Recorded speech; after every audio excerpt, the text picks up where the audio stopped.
Welcome everybody to this evening lecture. Before I start with the lecture, I want to ask if there's somebody who wants an interpretation to Swedish. No. Is there somebody who wants an interpretation to Danish? Yes. So, you are free this evening. You got the freedom. And how about morality? What's your moral standard, Thomas? Okay, welcome everybody to this evening lecture. The topic is morality and freedom. And I don't know if you feel any kind of tension between these two words.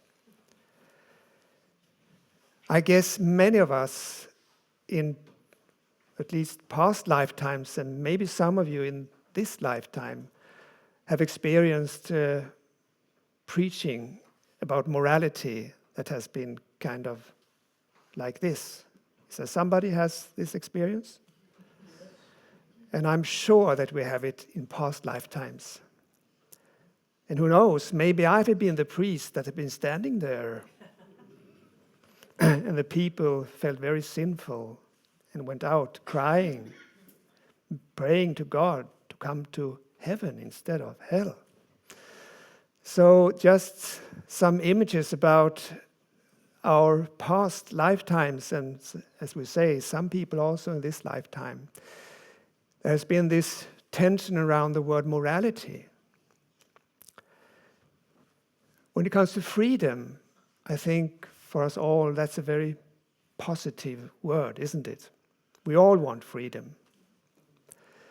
And I took this image as a background because we Scandinavians, after a long winter and after some years with Corona, many Scandinavians want to go down to the Mediterranean Sea and enjoy the heat and swimming in warm water. Isn't that right?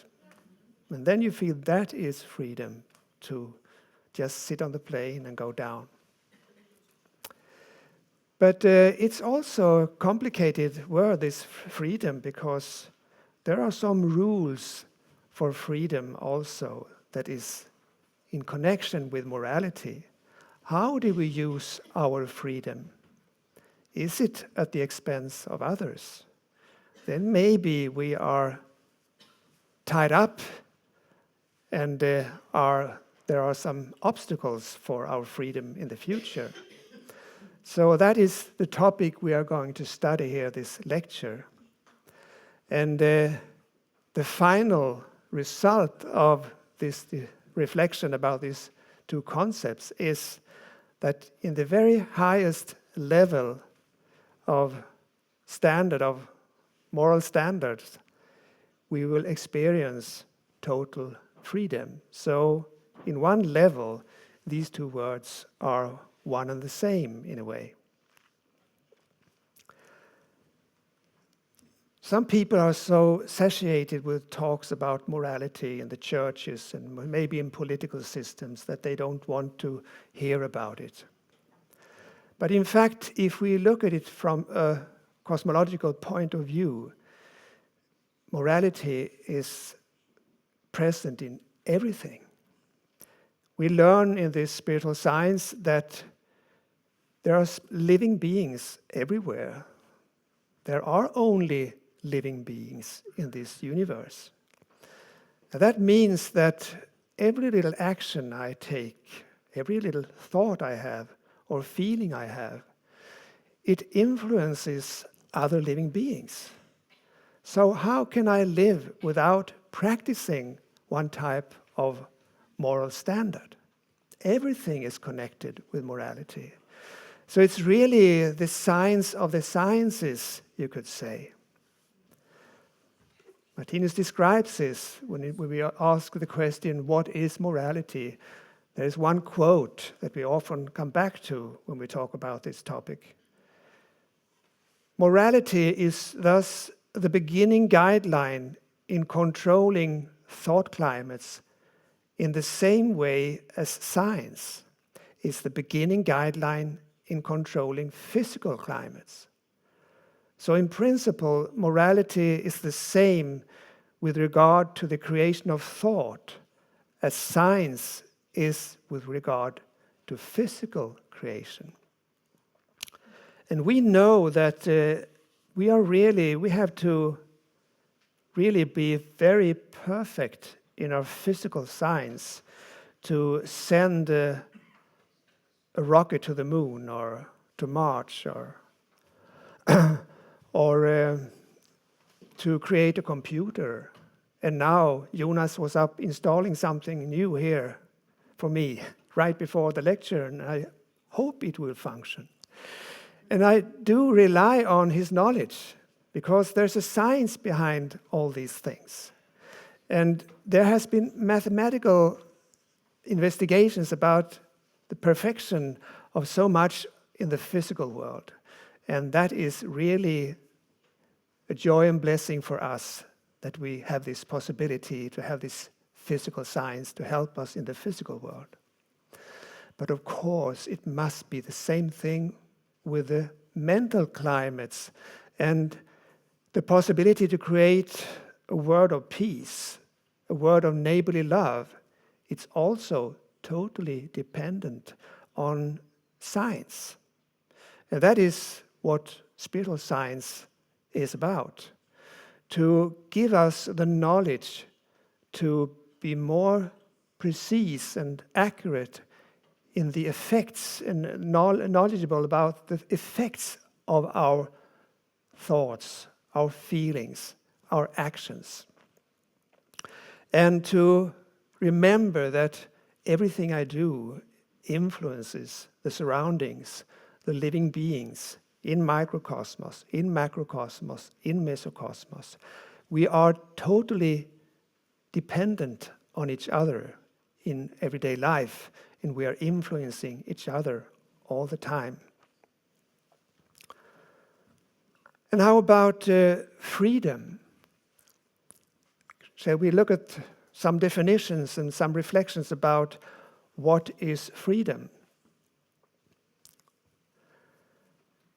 As we said in the start here with the image from Greece, it's often the longing to be able to satisfy your own longings.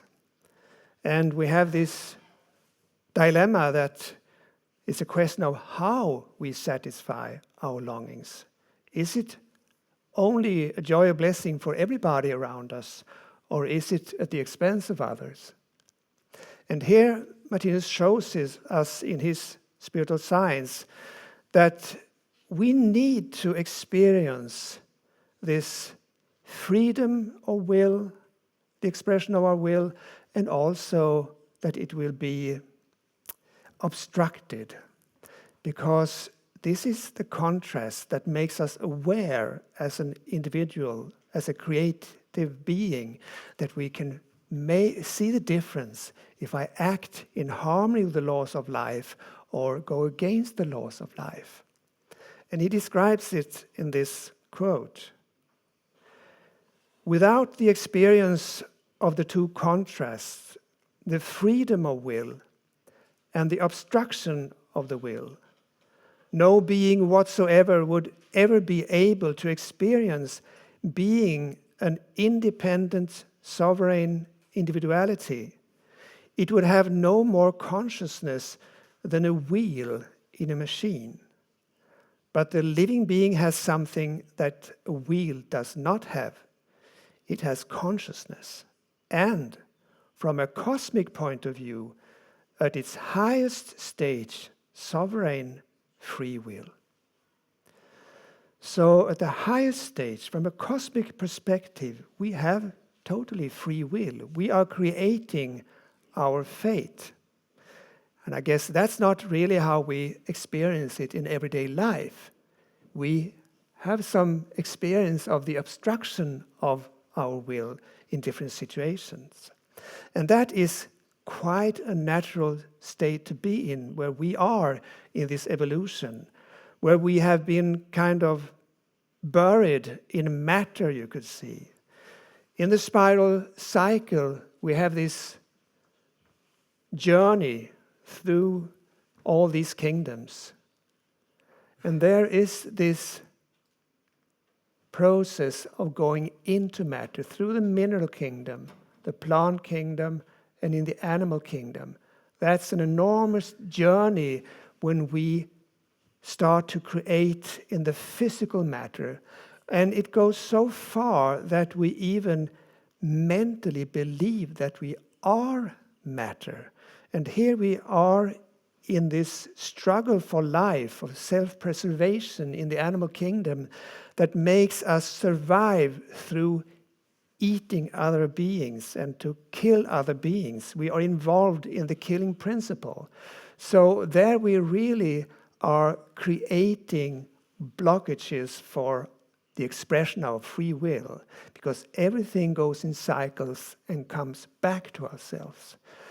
And now we are in a stage of the evolution where we are evolving instead of involving in matter. We are evolving out of matter. And we are becoming more aware of our consciousness and start to see the effects of our thoughts and our actions. So we are in an awakening process where we start to experience more of the possibility of creating out of a free will.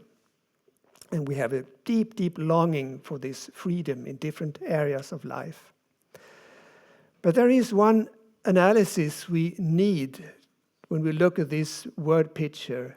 And it is this dual analysis of the word picture, where we, on one hand, has the eternal dimension of life, and on the other hand, we have the temporal aspect of life. And the eternal aspect of life, it is eternal. So we have no possibility to change that with our will, because it is the structure of life, as we see here.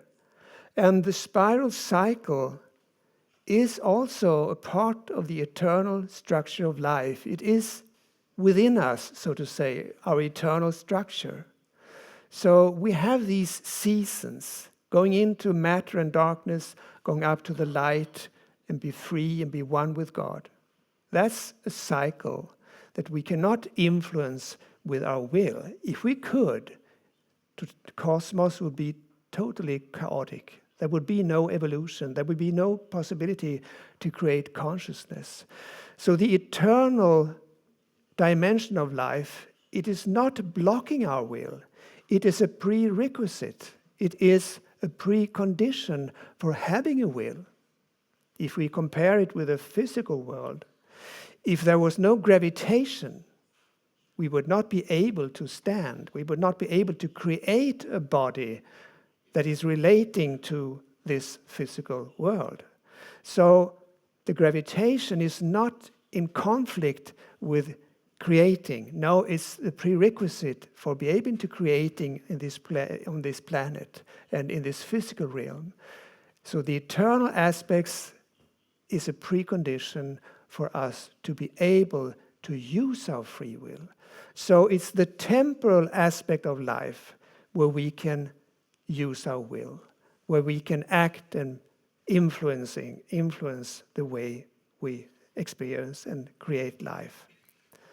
Martinus expresses it like this: the principle of hunger and satiation is thus the organic automatism that facilitates the emergence and regulation of the will. So there is this organic process through the spiral cycle, an eternal rhythm. And within this spiral cycle, we have our free will to create the variation that we want and that we want to experience in everyday life.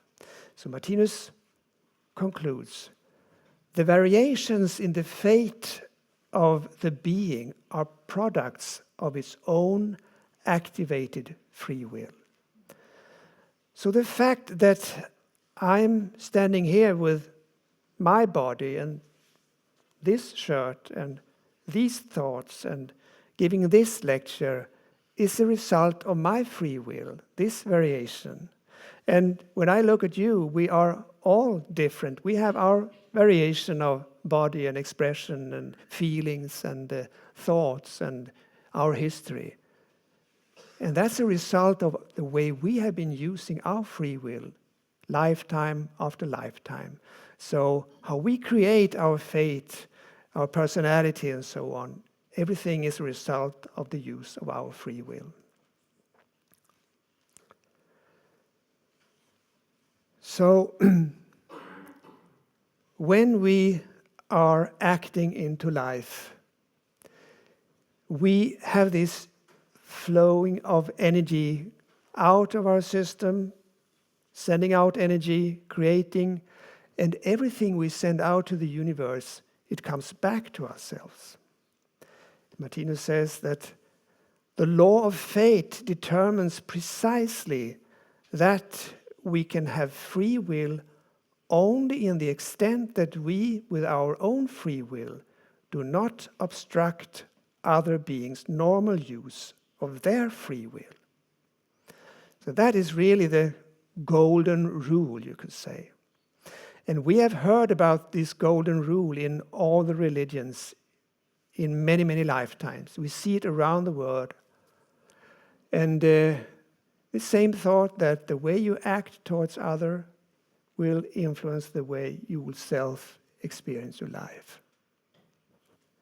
And it's interesting, if you listen to many of these near-death experiences, they say the same thing, that when they see their life review and they really also get to experience how they have influenced the other beings, and when they rest in this realm of totally neighborly love that they talk about, they come back and say that this golden rule is not an invention of mankind. It is the way life is. Life is.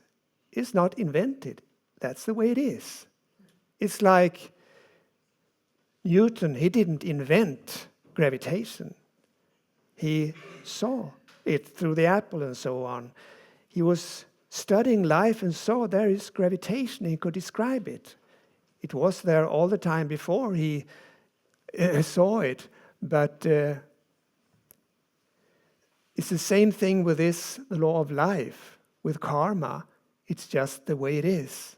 And we hear that also from near-death experiencers. But we know also there are talent kernels behind all these actions. We build up a personality, we build up our way of living, and we are walking on the ladder of evolution, step by step up. It is not a question of will that you just want to be another person, or you want to be, tomorrow I want to be a perfect loving being and so on. Or I want to play the piano like a genius. We know that there is this ABC process.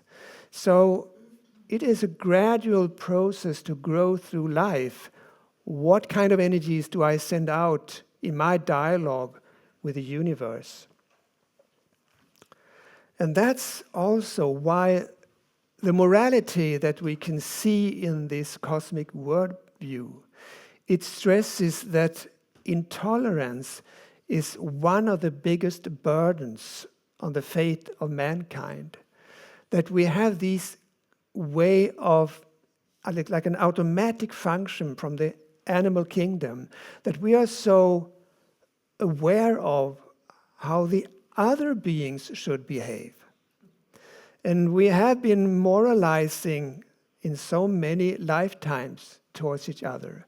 And that has been kind of a part of the self-preservation for the flock, for the herd, that we have been holding together and we have been looking up so that people doesn't behave in a wrong way.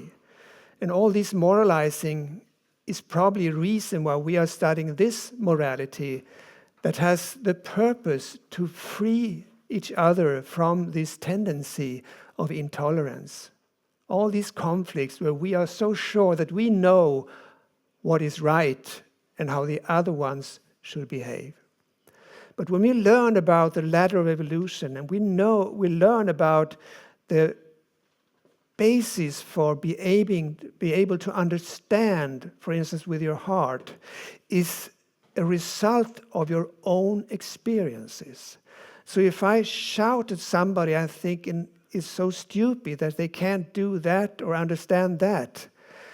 It's like shouting on a flower that they are yellow or green or whatever. Because people in their inside, they are like a flower. They are on a certain stage of evolution. They have their expression. And so fighting on the outer world other beings and trying to conform them into what I mean is the right morality, that is really the biggest burning fire on this planet. And that's really something we can train with our self-reflection to inhibit all these impulses to correct everybody else and to criticize the others and to slander about others who are not as I want them to be. So there's a big area of not acting out of intolerance. But it's also interesting to see that the other aspect of it is how do we react when we are ourselves offended or criticized by other beings? How can I build a way of reacting where I am not involved in this? And there is a book in Danish that is called The Structure of Cooperation.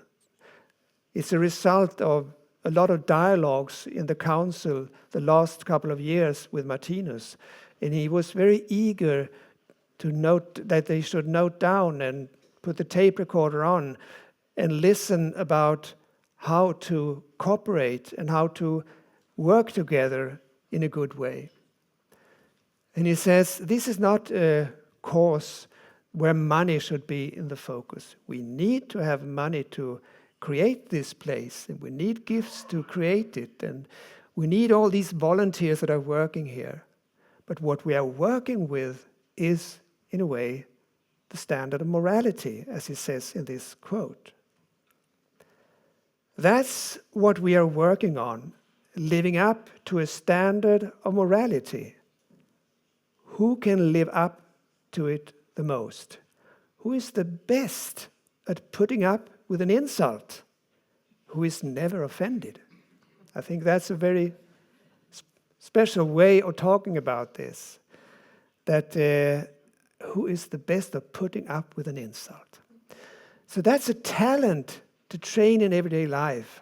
How do I react? How can I handle this in a peaceful way when people are insulting me or offending me or writing on the social media about me or whatever it is that is going on in this time? Because in a way, I guess, maybe rumors have never been so quickly spread around the world as it is right now, for instance, with social media. And so many people are hanged out in front of the scene, upon the scene, so to say. So we are really, many of us, training to relate to this without being offended. And we know from this word picture and Martinus symbols, also on the front page of his main works, with this forgiveness, that is the consequence of the eternal word picture, that everything should be forgiven. We know that, as we see with the heart and the hands here, we can only change our fate through turning the other cheek. That means not physically, but mentally, turning the humane side till when we are offended or insulted or criticized or attacked in different ways. Can we handle it with a friendly way? Maybe we have to be very firm. Maybe we need to say no. Maybe we need to go away from you go to the right and I go to the left. But the energy within us, we can be more and more creative to find a way of doing it in a friendly and forgiving way. So that is the key to the new world where we see all the skies disappearing on this planet. That is the road to initiation, to freedom, and to peace on earth. It's interesting to see in this book called The Grand Course, eller Grandkurset, eller Storkursen på svensk. There it is 15 lectures that he had in the 50s that he wanted to give an overview of the word picture. And quite a bit into these lectures, he comes to this conclusion. He says, "We have now come so far in this course that we must look at that which is particularly necessary in relation to the reason for holding this course, namely that one must come to see that there is justice in life, that no one suffers unjustly, and that no one can do anything unjust." And that is really a tough one to swallow. And I guess that's why I say we have come so far into this course that now we can look at this fact. And if we look at what's going on, for instance, in Ukraine or in Syria or Yemen or Afghanistan or around the world, and also personal fates around us, it can be very hard to swallow that pill, so to say. But when we really go deeper and deeper into the understanding of the word picture, and especially the law of karma and reincarnation, we can see that we all go through the same amount of darkness. And it is not a punishing for anything. There's no sin, as we heard also this morning. But there are lessons to learn. And to create an animal with this self-preservation, to become a real human being, that is a process, in fact, over thousands of lifetimes. Some lifetimes are very harsh and tough, and some are more peaceful. But in the whole, we will get the same amount of education, you could say, in neighborly love, in compassion, and training of our intelligence to create thought climates that are in harmony with the laws of life. And there's one specific area that for me is very helpful when I look at the word and the suffering in the word, to understand the karmic relation, for instance, in war situations. And that is when he shows us, which is in fact fairly new in our evolution, to hear that the way we relate to animals is just as important to become peaceful as it is with other human beings. So the karmic laws also are related to the way we act towards animals. And if we look at the fact that billions of animals are killed on this planet every week, not only every year, but every week, if you count them all. And if we look at the way they are treated in these factories and how their offspring is taken away from them, and how they live in ways that are totally unnatural for them, then I think it's much easier for us to understand why there are wars on this planet and what's happening now in Ukraine and so on. Many people are tired of wars, but there is a war going on towards the animals. And the only way to create the compassion that also embraces the animals is that we have experiences enough of the same type of fate. And that is really the very, very important part of the awakening. If we want freedom on this planet, we also have to create freedom for a natural life for all the animals. So that's a really big, big responsibility that the spiritual science now is showing us and opening up for us. But once again, we have to remember that all these steps of evolution, they are natural steps of evolution. If we are not there now, we have been there. We all have to go through all these steps of evolution. There is nothing wrong on the planet, but there are a lot of lessons to learn. And there's a lot of process of awakening going on this planet right now. Martinus writes that 2,000 years have now passed since such a perfect human being in flesh and blood wandered among people and revealed his divine way of being and his oneness with the Godhead.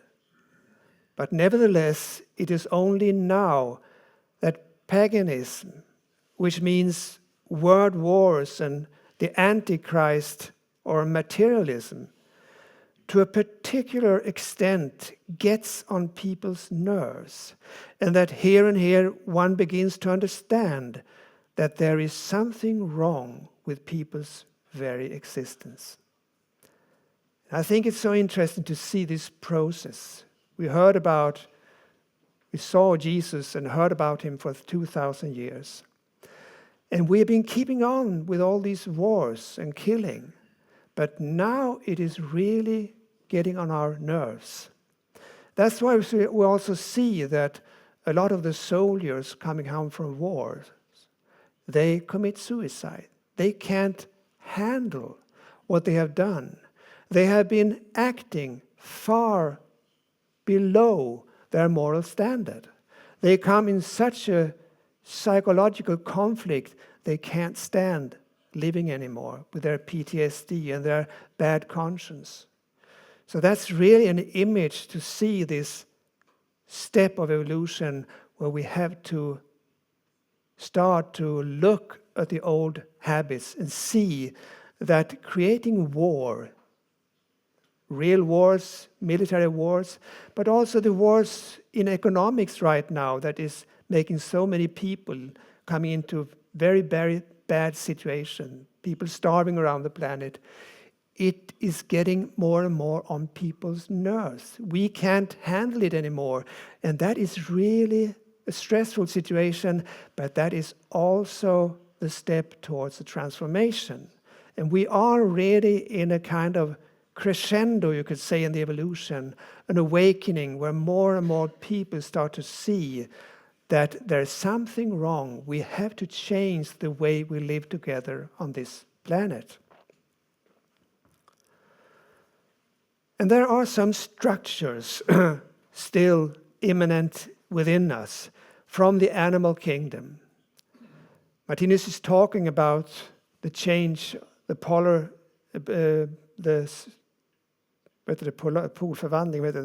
transformation of the poles. And he says that's the fundamental power behind our big change. And we can see that we have lived thousands of lifetimes with this feeling of ownership of our partner and our possessions, and with jealousy. And we have lived thousands of years also with marital traditions. So it's in our backbone, you could say, these old habits from the animal kingdom with possessions and jealousy and all these traditions that we now more and more are in conflict with. If we go back in time, people could be stoned to death for infidelity or homosexuality. And we are sorry to see that still in some parts of the world this is going on. But it's getting on our nerves. There is such a big longing for a big change. We heard it 2,000 years ago, a totally new morality to love thy neighbor. And we can see that this collision of different ideals of morality and freedom, it is this transformative power you can see within us. And there are so many moral dilemmas and conflicts that we are struggling with. And that is really also kind of a part of this accelerated evolution we see on this planet. And the effect is also within us, as Martinus describes in this book on funerals in this quote. The consequence of this is that they make extensive use of ancient thought climates, ideas, whose energy-generating nature can be regarded only as normal magnetism or vital force for organisms in low, primitive animal stages, which the terrestrial human beings with the highest part of their consciousness have long since actually left behind. Thus, between terrestrial human organisms and thought climates, there is a corresponding degree of disharmony. So when we now for thousands of years have been studying about neighborly love, when we have really trained our intellectual capacity, going to school and learn a lot of things, and the faculty of intelligence is streaming through our body, and the humane feeling have grown, and we are creative with music and art and so on. There are so many highly vibrating thought climates within our system that have been growing through lifetimes, and that has really refined and changed our bodies. And that's why we cannot cope with these old thought climates. Many people can realize that if they really get angry and have this outburst of anger, they are shivering afterwards. They can't tolerate it anymore. And people walking around in bitterness or jealousy, they can also feel that it creates anxiety and depression. We cannot cope with that anymore. We have to find a way of working ourselves out of these thought climates. And that is the purpose, what we are studying here with the spiritual science, to get a science about our thoughts and feelings and actions, so that we more and more can come in harmony with the laws of life. But we have this very basic conflict within us. He says, thus the animal kingdom and the real human kingdom each has its own individual form of sexuality, which accordingly creates either animal or human capacities and tendencies. So the sexuality within us, we have two types. We have this inheritance from the animal kingdom with mating and the copulation act to get an offspring, and the self-preservation and jealousy around that, the ownership. And we have a new type of sexuality where we are enjoying caressing, kissing, hugging, and also music and art and humane activities. That's also a new type of sexuality that can make our body shiver of joy, so to say. And we have both these types of enjoying life, and they are more or less also in a mixed structure for us swings beings. So that's kind of the basic analysis behind what he calls the unhappy marriages zone, the zone of the unhappy marriages. Because we mix these two types of sexuality, and we mix them because that's a way of getting more and more aware what is going on in our relationships. He describes it in this way. And then neighborly love or the new sympathy is no longer in a state of pure cultivation. Now it is sexually infected with sympathetic feelings from mating. And these sympathetic feelings from mating are infected by the sympathy of neighborly love. And in one place in his text, he writes that when a couple is in a sexual act, the copulation act from mating, getting an offspring, so to say, and they at the same time want to kiss each other, they are in this mixture of two words, because the old animal action in the copulation act, so to say, it is the sexual organs meeting. But when we have the longing for kissing and caressing each other, it's a new sexuality.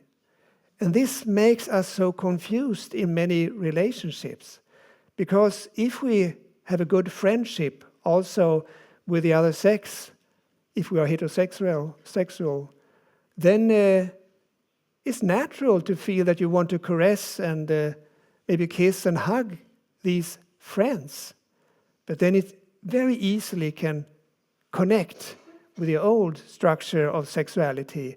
And that's where we get confused. And we are in a process of learning what morality is connected with the new sexuality and what morality is connected with the old sexuality. And when we learn about neighborly love, the question is, how can I express my sympathy in these different areas without expressing it at the expense of others? When do I really feel that this is a mutual connection, where we both are happy for the type of energy that we are expressing in this relationship, so that we don't hurt other beings, that it is a benefit for everybody around us? So that is a big, big learning process, and a very important process to learn if we are discussing this question about morality and freedom. And it's not enough with learning about it theoretically, as we know. We have to go through these practical experiences. We have to do the mistakes. It's nothing wrong with that. That's how we get the theoretical knowledge into our heart. Martinus describes it in the book Logic in this way. The lessons of life have to be experienced in practice. One cannot get away with manifesting a higher state as mere cerebral acquired dressage or training. One must also be able to express it with one's heart and feeling as an innate 100% individual nature and personal experience. So the daily experience are nourishing our new morality and are nourishing the morality we are studying here. So if we do so-called mistakes, we can start to look at it as necessary experiences to grow as a human being and understand it with our heart and not only with our brain. And we are all standing in a lot of choices all the time in so many different areas. And there is this fantastic archetypal piece of theater when Pilate is standing with Jesus Christ, and he knows that he is innocent. He knows that he is the one who has the truth. But in front of him there is this big flock, the herd, and people shouting that he should give Barabbas free and crucify Christ. And there's also the establishment with the priests who say that if you don't give Barabbas free, we will not call, but talk to the, do you say Caesarion in Rome? Is that the name? Kaiser, the emperor of Rome. And then he starts to feel threatened in his position. And that's a fantastic piece of theater we look at here, because this is an expression of how we are in choices every day, many, many, many times. Shall I let Christ go free and do the humane action? Or shall I follow the flock and the old traditions that maybe have a much lower morality in many situations? And in so many areas, how we eat, relation to animals, our health, drinking, whatever, and gossiping, all these things where we try to conform to the flock, we have a possibility sometimes to wake up and see, is there another way? Is there a more peaceful way of living? Can I act in another way and give Christ free? And as we said before, it's not only a question of theory. We have to know it from our heart, what is right and what is wrong.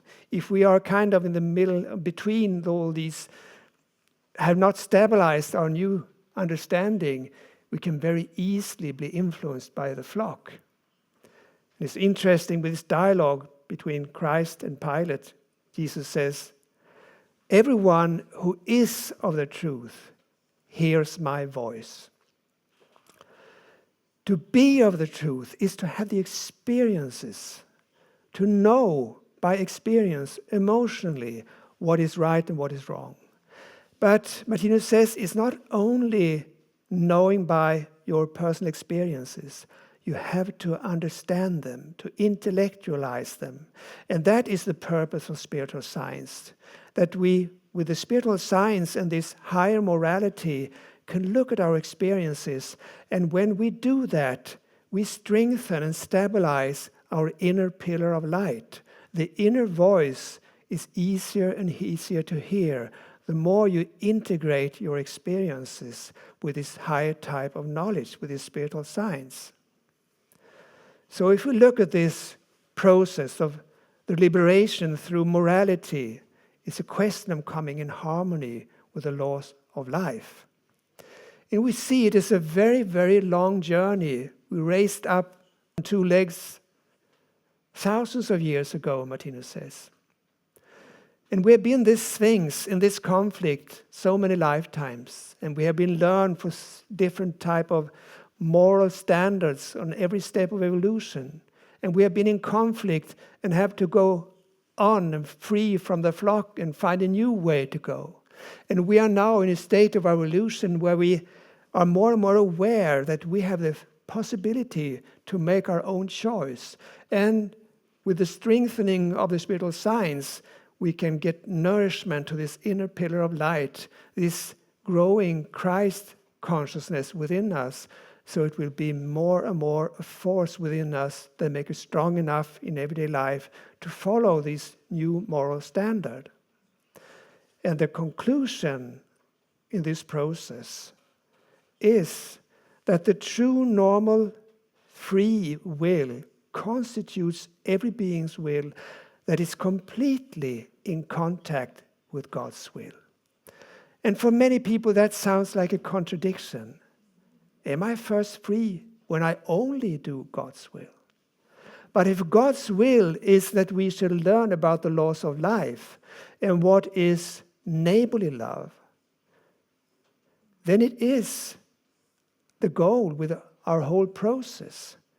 And then it's a question of coming in harmony with the laws of life. In the same way as the physical science have helped us to create all these fantastic things on this planet, computers and cars and whatever, and the mobile telephones and all these ingenious things. There's a science behind it. And now, if you really understand the science of life, we have the possibility to create from out of love, and we'll see that then we are in harmony with the will of God, and then we will experience freedom. Because from the highest perspective, morality and freedom is one and the same. And I will end with this quote. Human freedom is the freedom to demonstrate a loving attitude to everything and everyone, regardless of what one meets from other people. It is the only thing that liberates people from the jungle of the animal kingdom. And it is this force that creates peace in the minds of human beings and then on earth. Thank you.